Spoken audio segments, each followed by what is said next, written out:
Hey, what's up, everybody? John Hiley here with the Tactical Dent Tech YouTube channel, bringing you another video and a full tutorial on this door ding that you can see actually collapsed into the entire door from top to bottom. And so literally this giant dent that I'm getting ready to use a little bit of old school Colafria on was basically from the impact point of the top and the bottom, mainly the top of this BMW door. And that right there is the old school slide hammer, Sergio's original Colafria with a big tab. Bam! Look at that. One pull, and I was able to shallow that up. And this is proof that that actually came from the impact of the top and the bottom door.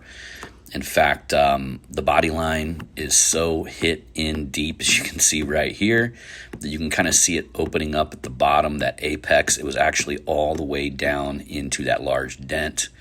Now, there is a couple waves on the panel. There was a much smaller ding down at the bottom. But for sake of time and for sake of this tutorial and really getting into the meat and potatoes of the most important part, I'm going to really be focusing down on this upper part of the dent. And what we got here is knockdown work. So, and I talked to you guys about this in some of the other videos. I will, if knocking down will move the dent, which it will. I'm actually going to show you guys here. I got my slow version of me doing the actual knockdown work, but then I'm going to speed it up. And so knocking down this crown above the top of this body line dent is first, simply because I believe that it would have broken the paint or just been way too tense to actually push on with this big crown. So now here we go. I'm going to speed it up. You see that? See it swelling up? You see it getting smaller?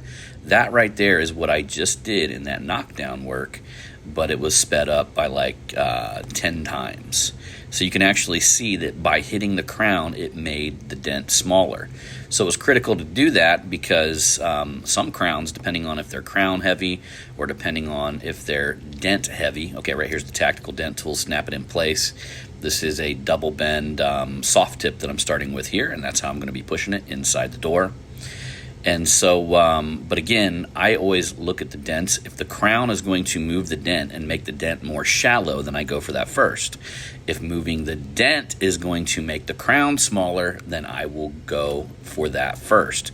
So I don't do one or the other. I know that you've probably heard some theology out there, some dent removal theology out there about whether or not how to use my preacher voice, some dent removal theology about there. And somebody will tell you, well, you approach it like this or you approach it like that. It's situational. So if the dent is crown dominant, I'm going to go after the crown first because it's going to move the dent. If the dent is dent dominant, then I'm going to go after the dent first because it's going to move the crown down.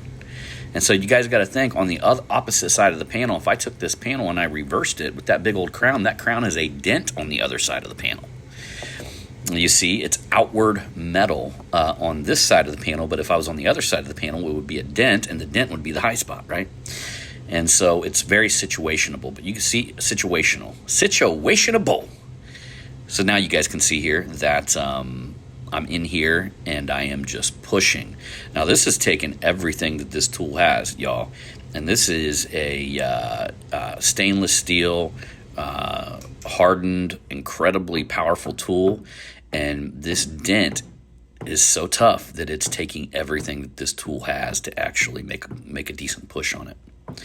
So you can see here that I did some pushing, kind of swelled it out a little bit. And now I'm going back in to do a little bit of different knockdown work.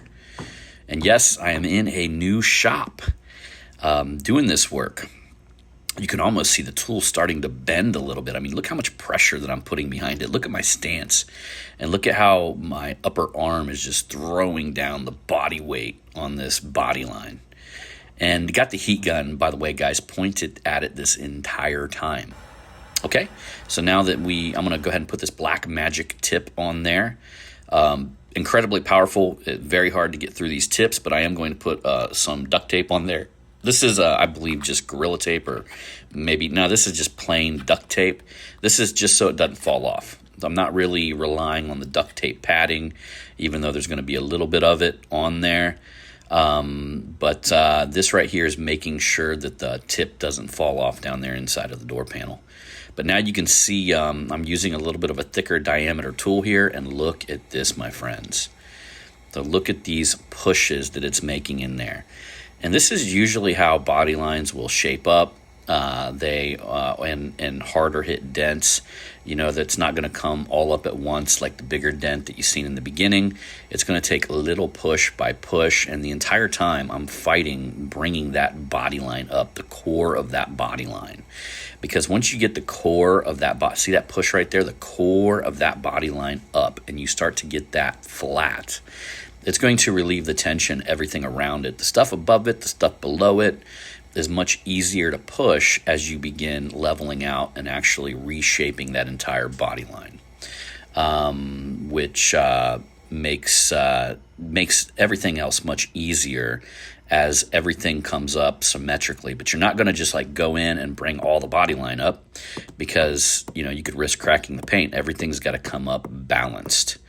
And so what you see here is with the different tools is me balancing that out. And if you notice, I went from a softer tip knockdown, which is really great when you get a nice wide crown, and now I'm going into the peak plastic knockdown, and this one right here is the firing pin. So I typically I'll start off with a bigger knockdown on the bigger crowns, and then I'll go into a peak plastic. A firing pin is perfect for this situation. It's not too sharp, but it's not too dull. It's getting in there and taking like the same size pushes that I have on that tool with that black magic tip on the end of it. And now I take off the tip, okay? And so I'm going to take that tool in there, and we're going to go bare steel on it at this point, because I brought the dent up enough where now I'm going to be going in there and just doing a lot of little detail work. And you can see now that I actually got the door cocked open because I wanted to get my head behind it, and I wanted to get my body behind it. And so that way I could really hone in on flattening out that body line. You can see here, guys, that it's really coming along. And so now I've got my head way back in here behind it, and I'm trying to get any of the little creases and the little dots that might be left behind. We're playing a game of connect the dot here, and a lot of deep dents and bigger, more complex damage. You're going to be playing the connect the dot game. I've been doing this for a long time, and to bring it up 100% smooth, I've honestly never seen anybody do it. I've heard people maybe talk about it, but I've actually never seen them do it to the level where they haven't had to pick it clean. And so that goes with everybody, with all methods. I've never seen it to where it doesn't get to the point where you've got to pick it clean. And that's what we're doing here, is just picking it clean. And now I'm going to switch to a thinner door tool, and this is the Anson 516, some of the very first tools they built. This is the compact hub system with an extension. Y'all, this is an incredibly thin, powerful tool, especially with that tactical hub on the end there and that extension. I can grab way out, and look at the control that I'm going to get with that long extension. My buddy Heath Mitchell, he says it the best. He goes, when you put one of these handles on there, you're getting more horsepower out of your tool. And so that's exactly what I'm getting here. See how I can keep my head nice and level and get in there and just make these tiny little pushes. And you can see that now everything is beginning to come back and be symmetrical again. You don't see a lot of the aggressive little dots. Now, I'm still going in there and getting some of them out, but you don't see a lot of them anymore. So still going in there with the firing pin and doing some knockdown work.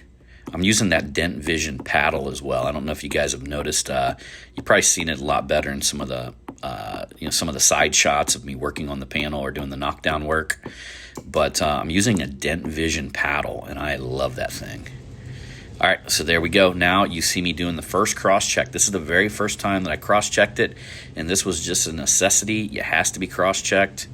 I like still having the door open because I can kind of put my light back in behind the door, giving me just a better reflective view of that damage.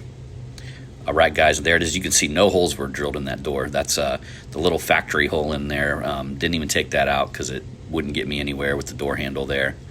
And I did this all through the top of the window. So a lot of guys are taking off the doors to do this stuff.